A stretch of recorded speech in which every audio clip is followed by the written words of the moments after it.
Hello again, and welcome to Foreplay Radio Sex Therapy. I'm your host, certified sex therapist Laurie Watson, author of Wanting Sex Again, and blogger at Psychology Today and WebMD. And I have with me Dr. Adam Matthews, my co-host, who's a couples therapist, psychotherapist, and president of NCAMFT. Foreplay is dedicated to helping couples keep it hot. Thanks for listening. Now on to today's topic. Hi, and welcome to Foreplay Radio Sex Therapy. Today, we are sponsored by Created with Love. Did you know that married couples that rarely have one-on-one time together have a predicted probability of divorce rate of 41% compared to 12% for those who have it at least once a week? And Created with Love helps you spend more time together. They are a date night subscription box service that helps couples strengthen their relationship with monthly games, activities, and challenges, all delivered right to your door. Find them at createdwithlove.com. Laurie. Adam. It is finally warm. Oh my gosh. Our long, dark night of winter is finally over. My feet are finally warm. My eyes are finally adjusting to sunlight again.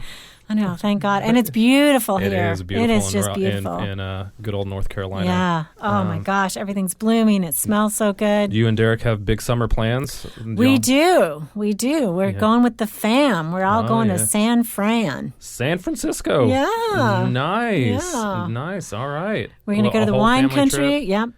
All the kids, and it's going to be really fun. A little wine tasting, a little walk in the clouds. Wine tasting, yep. And we're going to go to the Sequoias and just have some good Asian food. And oh gosh, I can hardly wait. Awesome. We're just figuring out plans how to wrangle my kids for the summer. So your kids are gone. Summertime is not leisure time in my house anymore. I know it's just wrangle time. I know. I used to think, it's summertime. It'll be, wait. This means actually more activity. This means more activity, not less. More work, more of saying no, more of saying do this, don't do that. Yeah. I didn't have air conditioning when I was a child. I lived in Southern California.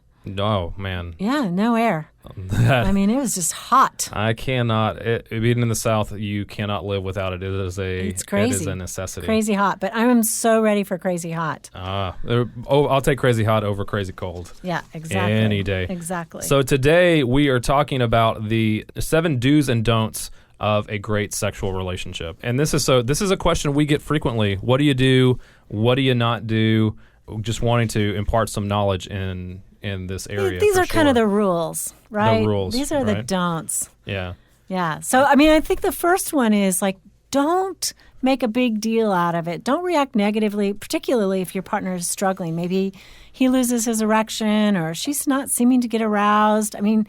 Don't take it personally. Don't react negatively. Don't say, well, what's wrong? Why is this happening? Are you not attracted to me? Don't react negatively. Yeah, please don't say, I can't believe it just went limp. Don't say things like that, or I can't believe you didn't have an orgasm after that. Those. I know, after all my work. Yeah, after all that work and effort that I went there for 20 minutes. Yeah. Laurie said it would happen after 20 minutes. Negative reactions include laughter, right? Pointing, laughing. Tragically, I would say occasionally I hear that, from a partner, and sometimes I just feel like I'm like the laundromat. I just have to take what people say, this really tough kind of stuff that they lob at their partner, and I just try to launder it, make it come out clean, make it come out in a way that gets rid of all the shit. Yeah. And, basically is a way that is kinder, more empathic, and, they talk to their partner in a better way. Yeah, and I think you have to recognize that it is part of the process, that those ups and downs are going to happen in any long-term sexual relationship. Yeah. Right. Don't take it personally and just roll with it. Everybody has a bad day. Everybody has a bad night. And sometimes it's okay. Sometimes just being together, naked time, is great time. Yeah, and not taking it personally for yourself individually or for the relationship, right? It's not it's not necessarily an indication that something is wrong in your relationship. Sometimes it just happens, right? Right. And do maybe ask, hey, can I get out the lubrication, or can I help you in some way? Let's pull out the vibrator. Yeah. Let's get this game going. Yeah.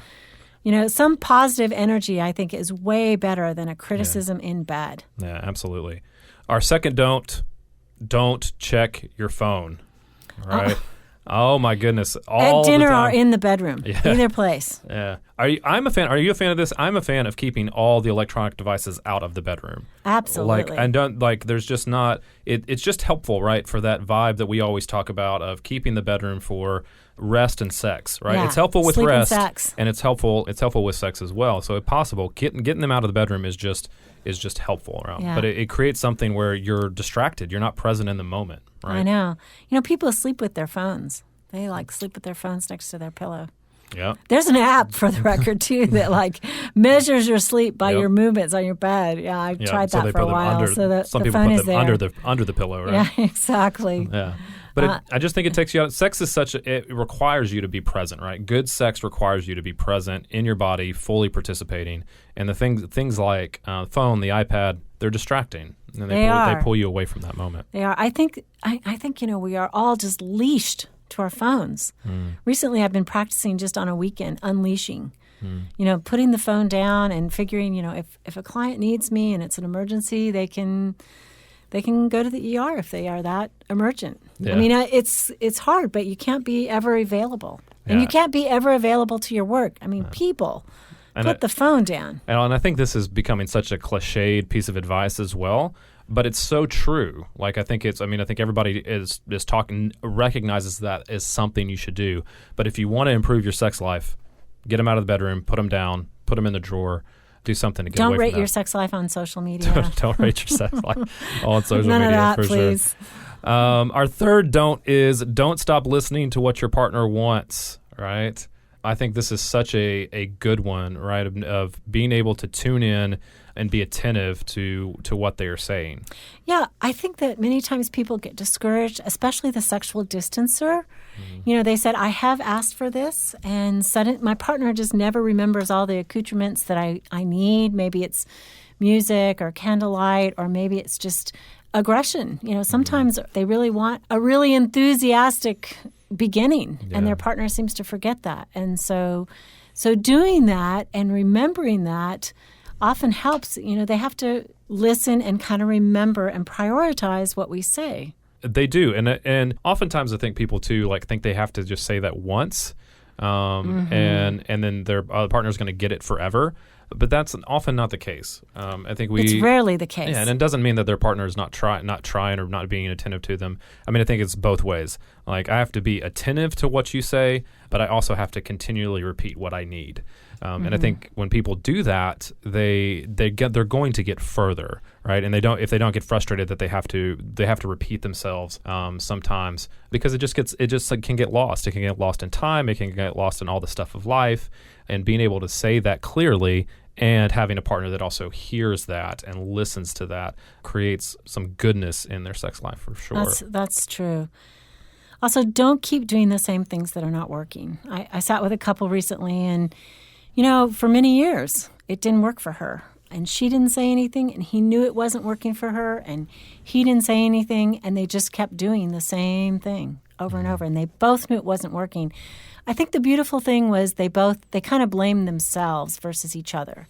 They said, I didn't do my part, I didn't speak up, and you didn't do your part, you didn't speak up. And they both knew that they had created this difficulty, by doing what they knew really wasn't satisfying. And people get stuck in ruts, don't they? They get stuck in those ruts. There's a light bulb in my house that I need to change that I just haven't changed. And I know I need to change it. I know it's not helping me. I stub my toe in that room every single time. It's a closet every single time. But I just live with it, right? I know. And eventually it just starts to become, I could change that light bulb anytime that I wanted to. Yeah. And I think this happens with couples is they just keep doing the same things that are not working and not addressing them for a multitude of reasons, right, that they don't address them. But you don't have to do what doesn't work. If it's not working, stop. Yeah, I really think people should have some sort of regular sex talk. And this is not every week. This is not post the actual event. But maybe once a quarter they say, how's it going for you in the bedroom? Anything that we could do that would be more fun or make it more intimate or make it more meaningful for us. Let's think about it a little bit and be intentional. Ah, yes. You're using my word. Yeah, I'm using your word. All right, it's not my word. I guess You've I don't own drilled it into my head, and but it's I love become it. part of me. Yes. I like it. Intentionality is my favorite thing. Yeah, it's good. I think when you stop doing the things that are not working, you get freed up to be more creative and to find different ways to do the same thing, right? Mm-hmm. And I think it also shed lights on other areas that you can continue to improve on and work on. But there's something about doing things that are not working where you get stuck that you start to become hopeless that things are ever going to be different. Right. And I think... And it's just often a little small change. I think people often think to change this relationship is going to make me... I'm going to have to be completely different.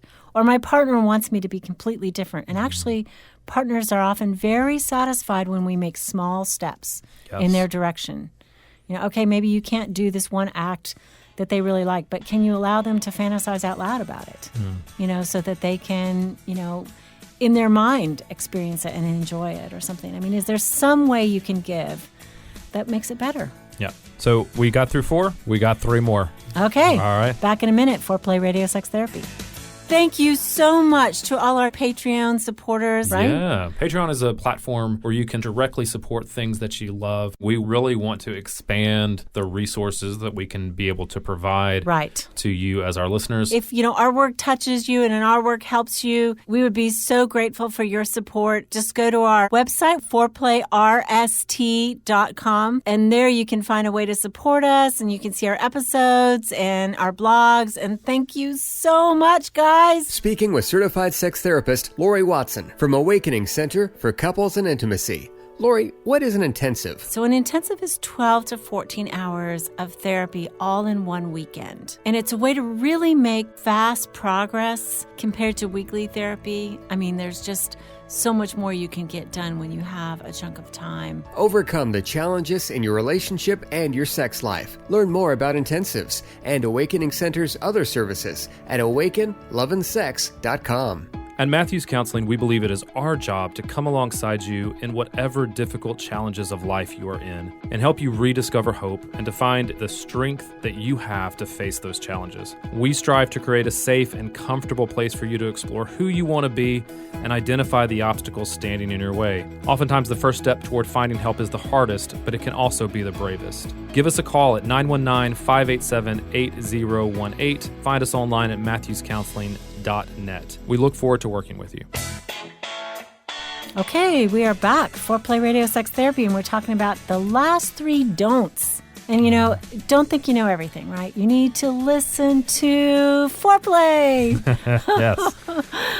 You need to keep learning. Like that is the thing just going forward is I wish all young couples would know that right off the bat that sex is evolving. It's a thing that continues, your sex life continues to grow and evolve over time. We hope. Yeah, absolutely. And that's what we're about. Ideally, yes. Helping people do that. Yeah, so you have to approach it as an idea. If you approach it as you know everything, then your sex life is just where it is. Yeah, right? I mean, I had a male friend who said, really read a book about sex? That's like learning to ride a bicycle by reading a book. I'm like, no, because actually you're having sex with the opposite gender most of the time, and you may not know what it feels like to be in their body. And, a book may help you, or, you can learn different techniques from a book. The other thing I think about reading is, some people come into the relationship, a commitment, and they've had 30 partners. So they believe they know it all. I've had all this experience. I know so much. I don't need to be taught anything. And actually, they need to be taught something really specific about this partner. Everybody is so individual. Yeah. They need to learn, and we not only need to learn from greater sources, but we need to kind of learn from the micro source, which is our partner, by asking questions and being open to the fact that, they need this. This is what turns them on. Yeah, and I think a lot of that is rooted in just our ideas about how we learn about sex in the first place, right? That we don't talk about it. It's not always something that we think about. We have to learn how to do. And so, and if just we have to learn anything, it's not natural, right? That's right. It's not spontaneous. So it's not. It's more stilted and forced. But we need new information, right? New information. Reading new books also keeps our creativity up, right? It gives us. It kind of gives us some It builds our creative juices as far as anything. I mean, if we want to be creative in anything, reading more, learning more is going to help fuel that fire. And so reading books about sex, learning about sex is going to fuel that creativity in the bedroom as well. Yeah, I mean, sometimes I talk to particularly women with low libido, and she will go into great detail about the birthday party she threw. She researched every venue, she researched all the little favors she was going to give. She went to all these stores and did all this stuff. I'm like, if you had just spent, half an hour of that time and read one chapter of a book to give yourself some idea or to prime the pump or get your mind thinking about sex in some way, it wouldn't be like you're coming to the bed cold. You're coming to it with some ideas and freshness. Yeah, I think it takes work, right? It takes some learning. Yeah, and I think it just keeps you curious as well. I think a curious stand with our partners is one of the best things that we can do for our relationships, where we're just curious about them and about how we can be better in our relationship, but also and that applies to sex as well, how we can be curious about how our sex life is going to be even better than it has been already. Yeah, exactly. So our next don't say yes when you mean no. Oh, yeah. Right. I mean, I hate this. And, and then the person who says yes when they mean no, maybe they just have starfish sex. And, I mean, that's demoralizing, right? Totally demoralizing. Yeah. Don't just say no. Starfish are boring anyway. Yeah, starfish are really boring. We don't need any of that. I don't need any more starfish. Yeah. To anything. I mean, if you really mean no, either say, no, I don't want to right now, and set a date, Yeah. And how rain check. How confusing is that for your partner when you say yes when you mean no, right? I mean, it's because they're going to act in a way as if you mean yes, right? Yeah. And so and then that starts to just create a lot of distrust in the relationship as well, right? Because if I can't trust your yes to mean yes, then it starts to bleed over into other areas as well. How can I trust you when you say that about what you like or about what you about the food that I cook or the choices that we make or how we spend our money? I think this is kind of a basic honesty that has to happen in relationships, but especially with sex. Sure. And I know I said it the one way that as if the man was the one that was asking, but I'm thinking of a particular woman who says she's a touch connoisseur, and one of the things she asks for is a long time of foreplay and a long time of touch and really body contact. And, when her partner says yes to sex, sometimes he means his way of having sex, which is, quick and fast. And she's been really explicit. And he gets caught in the moment, and then he doesn't give her what he needs. And, that can be really difficult. Yeah. Either gender can ask for something, and the other one can say yes, but really mean, no, I just want to do it my way. Yeah. Or I don't want to do it at all. Yeah. I mean, I think it really puts our partners in a double bind when we do that, right? Or another way to say that is that it's a catch-22. When we say yes and then act like we say yes to sex and then we act like a starfish, right? Then it just becomes something that it's just a mixed message signal that as a human, right, just our physiology doesn't know how to deal with that. We do not know how to deal with mixed messages, and we try really hard to resolve them.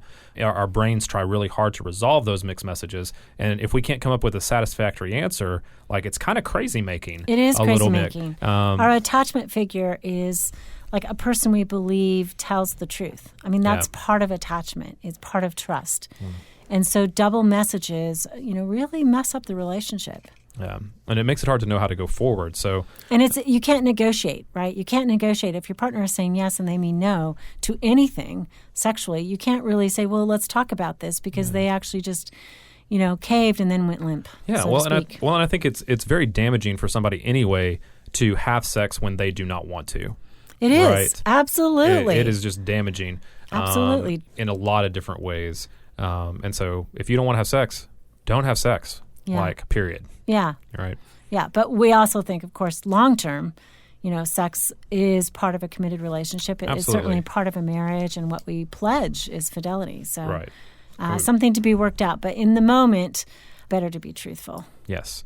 So our last don't expect sex to resolve all your conflicts. Oh, my goodness. Yes. Can I just double stamp that one, triple stamp it, say pay attention to that one, because it is not a fix-all. It's not obvious when your fight is about sex. That somehow or another people think if we just had sex, we wouldn't be arguing. We would be great. Mm-hmm. But because the fight about frequency is really something deeper, actually having sex doesn't solve that deeper problem. Yeah. That's what's crazy. I mean, I do think sometimes, not all the times, but sometimes sex is an avoidance mechanism for some couples, right? Mm-hmm. Because they may know how to do that, but they have a fight, right? And they don't resolve it, but they know that that's an area where they can feel close. So they use it to kind of cover over some deeper issues. Not always, but sometimes I think that happens as well, and it can be problematic in that way. Yeah, it absolutely can be. I'm thinking of a couple right now that uses sex that way, and they seem to just cycle through the same problems over and over and over. They feel some closeness, and I would say that I think sex can help ease the path, sometimes. But this couple seems to be avoidant in that way, just like you described. They never dig down, never get through it, and they just keep repeating the same thing. Sex keeps them coming back, but it's actually a toxic sort of bond, which sounds crazy. I mean, how can you be good and bad and actually have something toxic? I mean, over time, of course, it erodes. That's the problem. Not solving real problems erodes eventually your sex life too.